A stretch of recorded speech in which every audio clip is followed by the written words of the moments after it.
Mr. Zuckerberg, what year and month did you personally first become aware of Cambridge Analytica?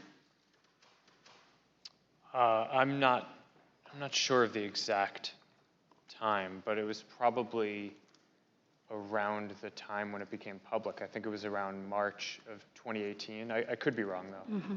When did Facebook COO Sheryl Sandberg become aware of Cambridge Analytica? I don't know off the top of my head. You don't know.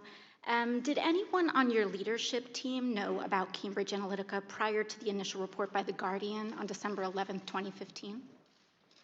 Congresswoman, I believe so, and that some folks were tracking it internally. And I actually, as you're asking this, I do think I was aware of Cambridge Analytica as an entity earlier. Mm-hmm. I don't know if I was tracking how they were using Facebook specifically. When was the issue discussed with your board member, Peter Thiel?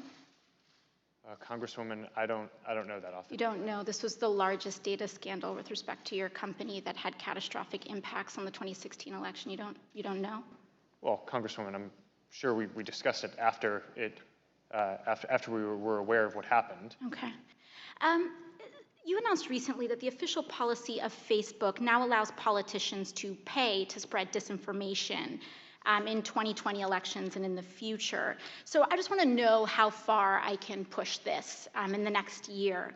Under your policy, using census data as well, could I pay to target predominantly Black zip codes and advertise them the incorrect election date? No, Congresswoman, you couldn't. We have, even for these policies around the newsworthiness of mm-hmm. content that politicians say, and the general principle that I believe that. But you said you're not going to fact check my ads. We have, if anyone, including a politician, is saying things that that is calling for violence or could risk imminent physical harm or voter or census suppression when we roll out the census suppression policy, we will take that content down. So you will, there is some threshold where you will fact check political advertisements. Is that what you're telling me? Well, Congresswoman, yes, for specific things like that, where there's imminent risk of harm. Could I run ads targeting Republicans in primaries saying that they voted for the Green New Deal?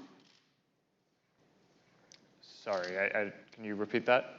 Would I be able to run advertisements on Facebook targeting Republicans in primaries saying that they voted for the Green New Deal? I mean, if you're not fact-checking political advertisements, I'm just trying to understand the bounds here. What's fair game? I don't know the answer to that off the top of my head. You don't know if I'll be able to do that. I think probably. Do you see a potential problem here with a complete lack of fact-checking on political advertisements? Well, Congresswoman, I think lying is bad, and I think if you were to run an ad that had a lie, that would be bad.